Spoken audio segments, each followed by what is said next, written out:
Vader, ons eer U en ons dank U omdat U leef. In Jesus se naam. Amen. Amen. Môre. Hallo aanlyn. Aanlyn, aflyn, op die lyn, ander kant die lyn, watter lyn? Hallo. Klomp lyne.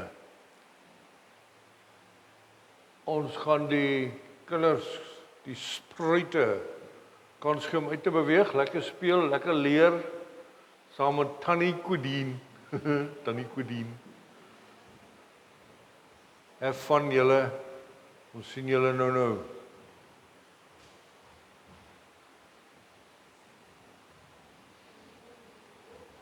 Daar gaat hulle. Wat 'n voorreg julle om klein sponsies te kan kry en hulle in die liefde van die Here te dip en laat hulle dit net opslurp, net so. Ek is so poëties vanmôre. Groot moeilikheid. Hier gaan ons. Kyk ons kanselding. Julle gesien? Ja, is mooi, nee. Die graf is leeg. Sien julle daar van ver af? Is mooi, nee. Dankie Leon. Oulik, lekker. Mooi. Julle, ons is besig met die reeks, die van julle wat nou inskakel vandag dalk vir die eerste keer, ook ons besoekers, as julle nog nie die vorige reeks of die vorige boodskappe gehoor nie, maar wat ons vir mekaar sê is dat die hele Bybel, die hele storie van God en Jesus en ek en jy en alles het gebeur met jou in gedagte. God het jou in gedagte gehad. Ja, jy. God het gedink aan jou toe al hierdie dinge gebeur het.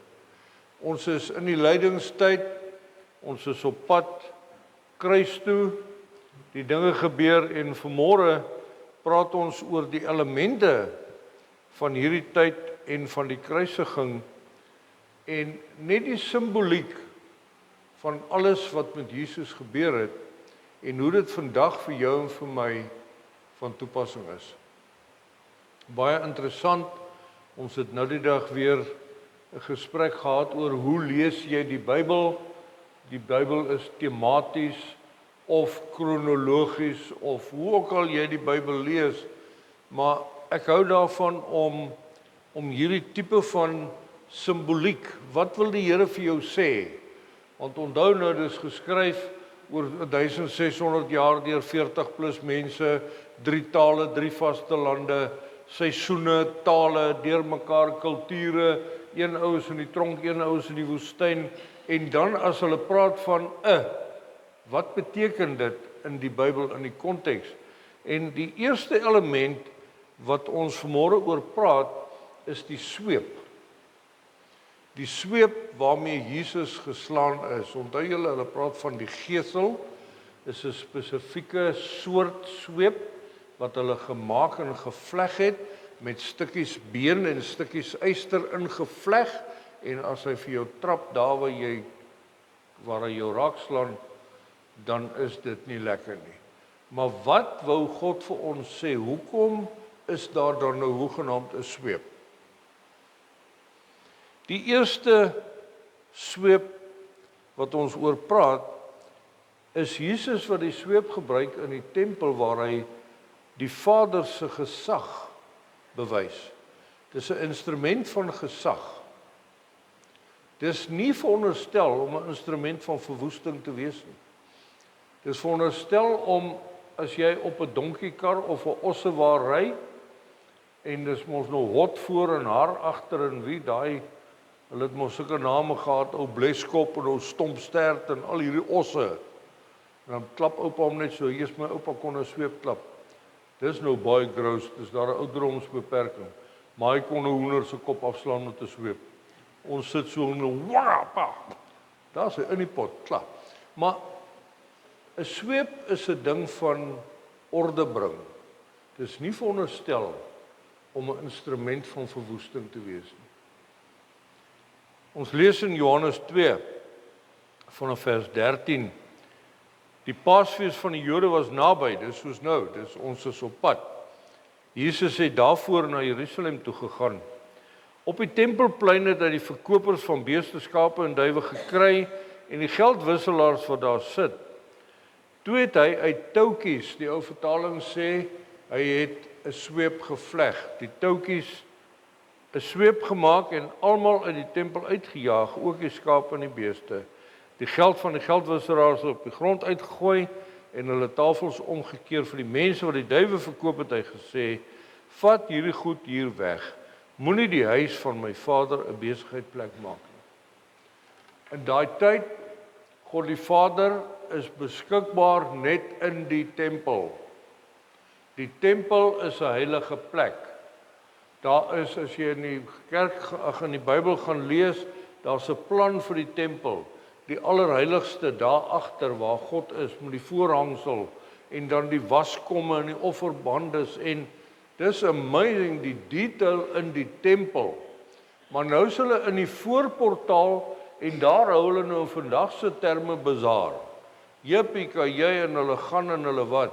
Maar op daai stadium was die tempel 'n plek van heiligheid, 'n plek van God se teenwoordigheid. Vandag is ek en jou liggaam die tempel van die Heilige Gees. So aan die gebou is daar niks heilig nie. Wanneer ons by mekaar is, bring ons heiligheid na die plek van samekoms. Maar hierdie gebou is deur 'n klomp boewe, slawe op mekaar gepak, klippe en wat. Daar's niks heilig aan die gebou nie. Maar in daai tyd was die tempel wel 'n heilige plek. En Jesus kom met 'n sweep en hy sê stop. Eer jou Vader. Eer die Vader. Hierdie plek word nie ontheilig nie met 'n sweep. Met 'n sweep. As ons dit nuwe vertaling, ou vertaling, Jesus het gegaan en 'n sweep gevleg. Met ander woorde, hy het nie 'n sweep by hom gedra nie. Hy het nie 'n sweep hier in sy sy gehad en toe die moeilikheid kom, whack, nee. Jesus het eenkant gaan sit, hy het gedink, Vader, wat gaan nie aan? Hoe hanteer ek hierdie ding? Wat gebeur hier? En hy het 'n sweep gemaak. Hoe lank vat dit om 'n sweep te maak? Kom ons kyk gou-gou. Hy moes na die Jood toe gaan bo in die pad en gaan sê, hoor ek, jy het my 'n stukkie velletjie daar, 'n leer, 'n stuk beesvel. En hy moet verkieslik onthaar wees, want 'n ding wat hare op het, kan nie vleg nie. Jy het dit geweet. OK, nou kort ons 'n messietjie. Ons moet nou by die winkel langs aan gaan en die ding nou, OK. Nou kort ons. So dit het nie so gebeur nie. Jesus het gestop en hierdie ding bekyk en hierdie ding bedink en by die Vader gebid, gesels. As ons oorlog maak, bid ons op ons knieë. En Jesus het gesê, daai kan nie wees nie. En toe het hy opgetree. So, die sweep van gesag van die Vader. Maar dan loop ons nou aan daai eerste stuk daar in Johannes sê, dit was amper Paasfees geweest, hulle is op pad Jerusalem toe, hulle doen hulle ding, dit gebeur. En dan lees ons hoe die Romeine Jesus se gesag bespot met 'n sweep. En ons lees dit in Lukas 18. Jesus het met die 12 disippels gepraat, hy het vir hulle gesê, luister, ons gaan na Jerusalem en alles wat die profete oor die seun van die mens geskryf het, sal daar met my gebeur. Hy weet, hier kom 'n ding.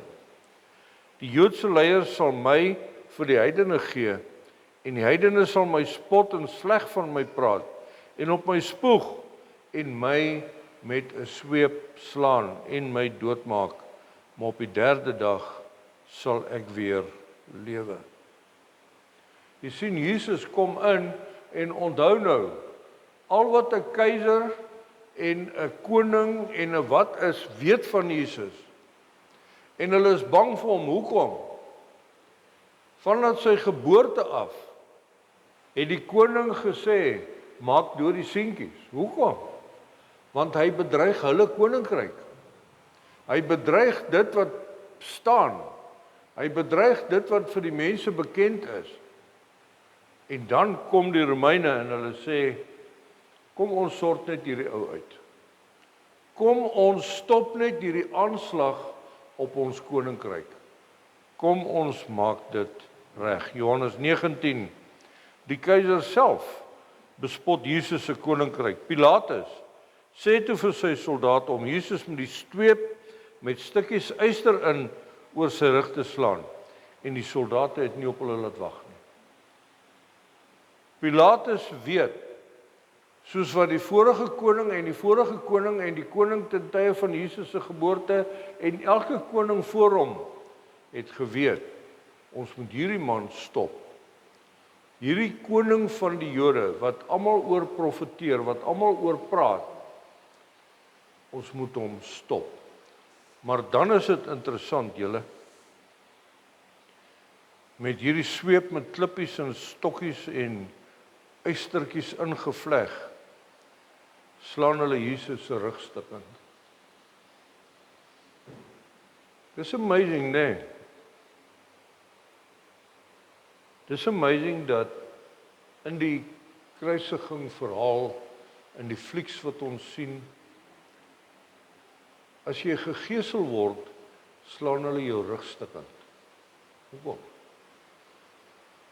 Hoekom jou rug? Filippense, Paulus skryf vir die gemeente in Filippi, en hy sê, nee broers en susters, ek reken self nie, dat ek al is wat ek moet wees nie, maar een ding is seker, ek vergeet dit wat agter my lê, en strek my uit na dit wat voor lê. Ek jaag wenpaal toe, na die hemelse prys, wat God deur Jesus Christus aan my gegee het. Wat sê hy? My verlede is verby. Jesus se rug is stukkend geslaan vir jou en vir my. Se verlede. Jesus se rug is stukkend geslaan vir dit wat agter ons lê. Daarom kan ons sing, omdat hy leef, sien ek kans vir môre. Omdat hy leef, bereik ek my na die wenpaal. Omdat hy leef, leef ek 'n lewe van oorwinning. Gister is verby, is klaar. Ja, jy het laas jaar ook verjaar, maar haha, jy verjaar môre, papa. Hier kom 'n ding. Jesus se rug is vir jou stukkend geslaan met 'n sweep, die gesag van God. Op grond van God se belofte, op grond van dit wat Jesus gedoen het aan die kruis, sê hy vir jou, jou verlede is verby, dis oukei. Ek vergewe jou. Ek vat die pak slaaf vir jou. Ons gaan in hierdie tyd praat oor die kruisiging en dit wat daar gebeur het en hoe dit werk, maar vanmôre wil ek en jy uit dankbaarheid vir die Here sê dankie. Dankie dat die sweep geklap het. Dankie dat die sweep geklap het. Dit is vir ons simbolies, dit is tekenend, dit is sigbaar. Jesus het die houe gevat vir jou, met jou in gedagte. Jesus maak my los van my verlede. Kom ons kyk na nog 'n element van die graf of van die kruisiging wat maklik misgekyk word, en dit is die spykers. Nou daai tyd se spykers het hulle nou nie panelpins gehad nie. Hulle het ysterspykers, ysterpenne gemaak met gietyster en wat. Nou hoe groot dit was en hoe dik dit was en we don't know. Maar dit was nou nie spykertjies nie, dit was nie 'n staple gun nie. Dit was 'n spyker. Maar die spykers reg deur die Bybel, gaan lees die Bybel, gaan vra vir Dr. Google, geef my al die versies oor spykers in die Bybel. Jy gaan jouself besig hou vir 'n week.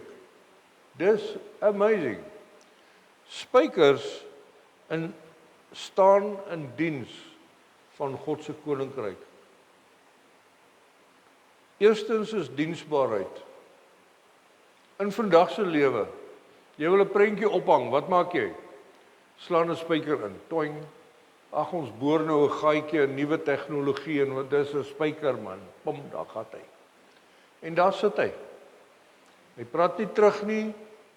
Hy doen net sy werk. Jy kan nou maar 'n ding daar ophang. Ons almal ken daai storie van die ou wat die huis gekoop het by 'n groot boef, nê. Nee. Toe sê die boef vir hom, jy kan maak net wat jy wil, maar daai spyker daar, by die voordeur, jy mag hom nooit uittrek nie. Sê ja, okay. jy gaan nou in 'n nuwe huis intrek, nee, jy verstaan nou wat ek sê, jy het nou in 'n nuwe huis ingetrek. Daai spyker, jy mag hom nie uithang. En dan, oor 'n week dan kom daai boef verby, dan sê hy, hoor jy, onthou jy, daai is my spyker, nee, ja. Dis net, ek wil net my jas daar ophang, kom, dan loop hy. Oulik. Volgende week kom hy verby, nee, ek wil net my hoed daar ophang, dis mos my spyker, onthou jy, dankie. En dan oor 'n week of 2 dan kom hy met 'n bok so oor sy skouer uit hom geskiet daar in die bos. Dan sê ek wil net die bok gou hier ophang, ek kom. Dan begin daai bok vrot. Dan begin daai bok wat maak? Hy val so af van daai spyker af, want die spyker sit net daar. En dis ek en jy se lewe. Daai spyker wat jy jou sonde aan ophang, is veronderstel om diensbaar in God se koninkryk te wees. Dis nie om jou verlede aan op te hang nie. Ja, ons hang prentjies in ons gang en ons het 'n hele, wat moet hulle dit, 'n galery van dis beautiful, maar wat hang jy in jou spykertjie in jou lewe? Daai spykers is diensbaar. Jesus het gesê, slaan maar. Dis wat moet gebeur. Hy het nie die spykers geveg nie. Hy het nie 'n sien opgesit nie. Hy het in die tuin van Getsemane gesê, Vader, hierdie gaan nie lekker wees nie, jong. Laat dit verbygaan, maar nogtans slaan maar, slaan maar. Hoe lyk jou diensbaarheid? Hoe lyk jou diensbaarheid vanmôre? Vastigheid. Vastigheid, het jy al 'n spyker in 'n muur ingeslaan en hom probeer uittrek? Jy het 'n crowbar nodig, ou, en as jy hom uitkry, dan sit daar so 'n gat, die pleister, alles kom so saam. Dis seer as mense spyker uittrek. Want 'n spyker doen dit waarvoor hy bedoel is, naamlik om iets vas te hou. Hy's vastig. Toe hulle daai spykers in Jesus se hande ingeslaan het, die een moordenaar aan die kruis sê, "Kom aan man, jy sê dan nou jy's Christus, klim af." Hallo, jy gesien, I'm here to stay. I'm here to pay the price. Ek is nie hier net vir 'n ruk, dis nie double-sided tape nie. Dis nie gom nie, dis 'n spykerpel. Ek is hier vir standvastigheid. Ek is hier want dit is God se skepingsdoel vir my. Ek gaan hierdie pad loop. Hoe lyk jou spyker? Die spyker is 'n bevestiging van God se plan, geen alternatief nie. Hulle het nie vir Jesus net vasgemaak met toue om te sê, maar ag, jy kap hom met 'n swaard af en dan is dit nou verby. Nee. Nee, daai spykers het gesê, weet wat, ons sal doen wat ons moet, ons sal klaarmaak dit waarmee ons begin het, want ons weet, dis deel van God se plan, daar's nie 'n alternatief nie. Gaan lees die spykers, gaan vat jou Bybel, gaan vat jou rekenaar en vra vir hom, kom ons kyk 'n bietjie spykers in die Bybel. Spykers loop saam met goed soos tentpenne in die Ou Testament. Daar's van die profete wat gesê het, jy sal 'n tentpen wees in die koninkryk van God. Dis 'n profetiese uitspraak. Jy's ou spyker, hoe gaan dit met jou? Lekker man. Dis 'n mooi naam vir iemand om te sê, jy's diensbaar, jy's standvastig, jy's deel van God se plan in my lewe. Die kruis. Ons praat vanmôre hier in die begin, praat ons oor die kruis. Ons gaan nog weer baie praat oor die kruis vorentoe. Maar vanoggend wil ek vir julle Jesus se kruiswoorde uitlig. Ons almal ken dit, as jy dit nie ken nie, hang vas, hier kom dit. Want Jesus praat met jou in gedagte aan die kruis. Jesus praat met jou in gedagte met mense, hy raak stil, hy praat met God. Die eerste 3 ure terwyl Jesus aan daai kruis hang, praat hy 3 keer. Ons lees dit. Sy eerste woorde is een van vergifnis en vryspraak. Hy sê in Lukas 23:34, Vader, vergeef hulle, wie? Hulle, hierdie ouens hier wat so besig is om my te kruisig. Vader, vergeef hulle. Hulle weet nie wat hulle doen nie. Maar daai woorde is waar vir jou en vir my vanmôre. As Jesus kom en hy hang aan die kruis en hy kyk na jou en my en hy sê, Vader, hierdie mense is verlore, have mercy on them. Vergewe hulle, Here. Terwyl hy daar hang, terwyl hy daai pyn beleef, terwyl hy daai prys betaal, het hy jou in gedagte. Het hy jou in gedagte om te sê, Vader, hier's nog een. Vader, hier's nog een. Check daai een. Vader, vergeef hulle. Niks van, jy's lekker stupid. Nee. Vader, vergewe hulle. Hoor jy vanmôre daai woorde? As jy in 'n verhouding met God die Vader is deur sy seun Jesus, dan sit 'n tyd van dankbiding. Dankie sê. Vader, dankie dat die dag toe Jesus aan daai kruis hang, U my in gedagte gehad het, dat ek my hart kon oopmaak en in 'n lewende verhouding met U mag wees. As jy nog nie op daai stadium is nie, dan vra ek vanmôre vir jou, kyk op na die kruis, kyk op na Jesus, sien hom daar, wat sê, Vader, asseblief vergewe daai ou. Hy weet nie wat hy doen nie. Jy het deur die lewe gekom, jy het gedoen wat jy wil, jy het gedoen wat jy doen, jy het wat ook al jy gedoen het. Jy was willer as die wildtuin, hy sê, Vader, vergewe hom. Die tweede woorde wat Jesus praat aan die kruis in daai eerste 3 ure is met die sondaar langs hom. Die een sondaar sê, ag man, kom, klim af, as jy nou hierdie koning is en bevry jouself.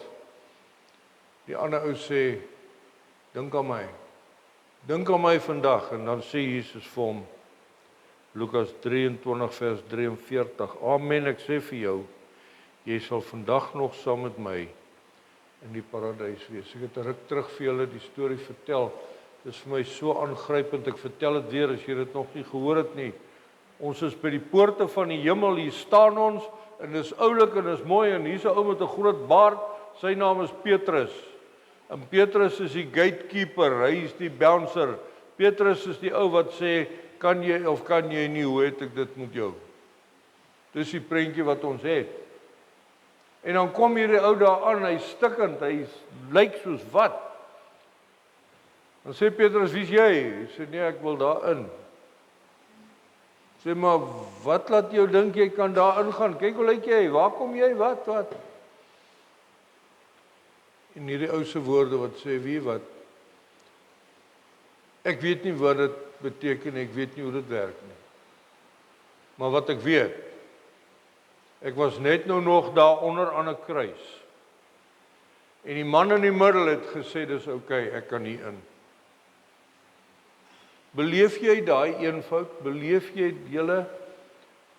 Ons maak so groot, en dit is groot, maar ons maak 'n hoeha van die genade van verlossing. Van jy moet dit, en jy moet so, en jy moet so, en jy moet sulke klere aantrek, en jy moet Sondagskool toe gaan, jy moet Bybelskool toe gaan, jy moet. Hoor jy as Jesus vanmôre voor jou staan en sê, daar waar jy lê, jy het gisterand onder 'n brug geslaap. Jy het gisterand 'n ding gerook. Jy was vrot. Vanmôre sit jy nou op 'n manier en kyk na hierdie boodskap en jy sê, maar dit kan nie vir my wees nie. Ek sê vir jou in Jesus se naam, dis juis vir jou. Dis juis vir jou. Want Jesus het jou in gedagte gehad as hy sê, vandag is jy saam met my in die paradys. So asseblief, as dit jy is, as ek met jou praat vanmôre, stap net in die pad af, stap by enige kerk in, kry iemand daar binne en sê, ek is verlore, help my om by die Here uit te kom. Vandag. Dis Jesus se kruiswoorde vir jou. En dan, hoe mooi is dit, julle? Hy praat met sy ma en vir die disipel vir wie hy lief is. Onthou julle? Johannes wat skryf oor homself, hy sê, dis ek. Die een vir wie hy lief is, dis ek daai. Jesus praat en hy sê vir Maria, vrou, daar's jou seun. En vir Johannes sê hy, kyk, daar is jou moeder. Jesus het jou in gedagte vandag, terwyl hy aan die kruis hang. Hy wil nie hê, jy moet swaar kry, jy moet alleen deur die lewe gaan nie. Ons het dit gisterand beleef, ek weet nie wat die outcome is nie, maar hierdie woorde het by my opgekom. Hier is 'n maatjie, hier is 'n sussie, hier is 'n deel van die maffilie van Jabok, deel van ons gesin.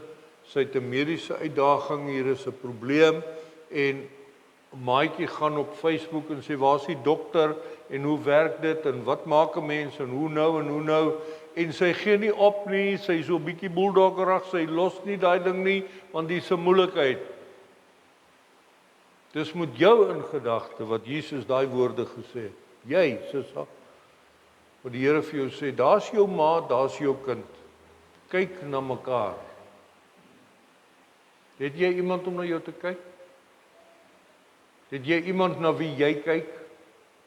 Wanneer dit met jou sleg gaan, kan jy dink 'n ma se hart as sy daar staan en haar seun hang aan die kruis en hy's besig om te sterf. Dan sê Jesus, ma, daar's jou seun. Ek gaan weg, ek moet God se doel dien. Daar's jou seun. Vir jou. God het jou in gedagte gehad en toe word dit donker. 12 uur die middag. En dit word totaal donker vir 3 ure. En daar's doodse stilte. En toe na 3 ure toe praat Jesus weer. En hierdie bekende gedeelte Matteus 27, Markus 15. Hy sê Eli Eli lema sabachthani, my God, waarom het U my verlaat? Die mense wat staan en kyk sê, "O, hy roep vir Eli." Onthou, dis die kultuur, né? Hulle onthou vir Eli die hoofpriester. Hy roep nie vir Eli nie, hy sê Eli. Hy sê God my Vader, why? Waar's hy? Die oomblik toe Jesus sonde word. Die oomblik toe Jesus jou en my sonde op hom neem. Die oomblik toe die simboliek van sy stikkende rug vir jou en my op daai stikkende rug laai. Toe is hy van God verlate, want dit is wat sonde doen. Sonde bring 'n toestand van verwydering tussen mens en God. Dis hoekom hy sê, Vader, wat gaan jy aan? Waar's hy? Hallo? Julle kan jy dink, Jesus is seun van God, Jesus is God. En hy sê, Vader, wat nou?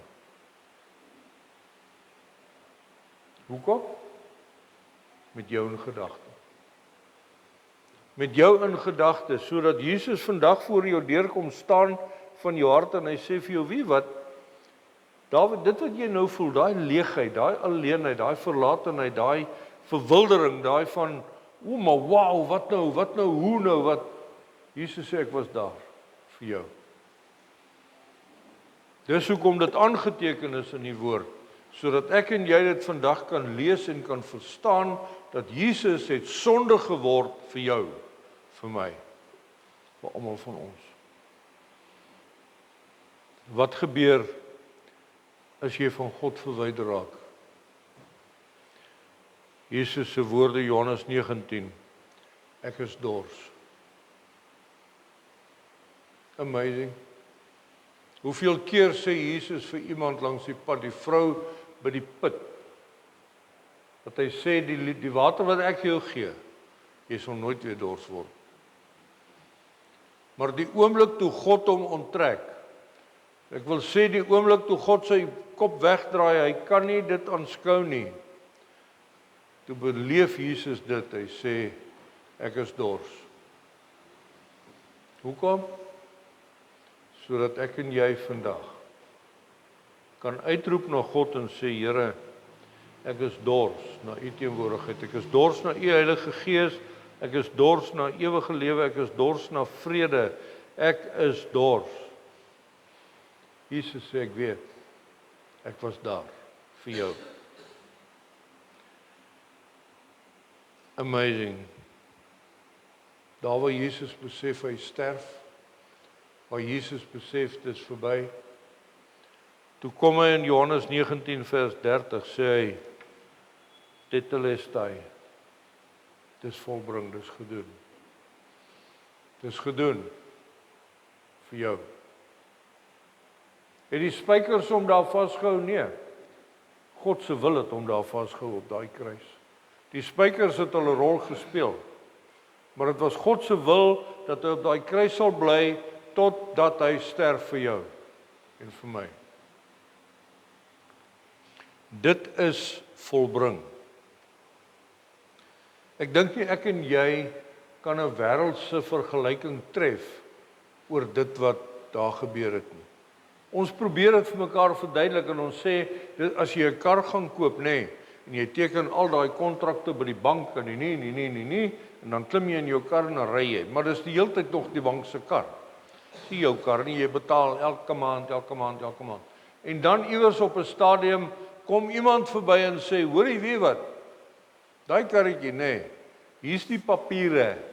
Ek het hom vir jou afgelos, hoor, ek het hom vir jou betaal. Dis nou joune. Jy kan die naamverandering doen van daai bank na jou naam. Dit is betaal. Dis gedoen. Nou dis 'n simpel vergelyking, maar dit is die prys wat Jesus betaal het vir jou om te sê, die ou lewe is verby, is weg. Ek het betaal. Dit is volbring. En dan, daar waar ons begin het in Genesis, God het die mens gemaak, hy blaas asem in hom in, hy blaas sy gees, ruach, in hom in, om hom te onderskei van die res van die skepping.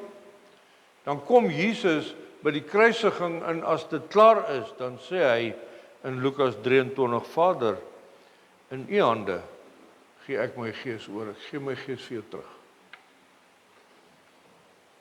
Julle, ons moet verstaan vandag, ek en jy, dat om 'n kind van God te wees, het 'n prys gekos. Dit kos vir jou en my dalk net 'n besluit.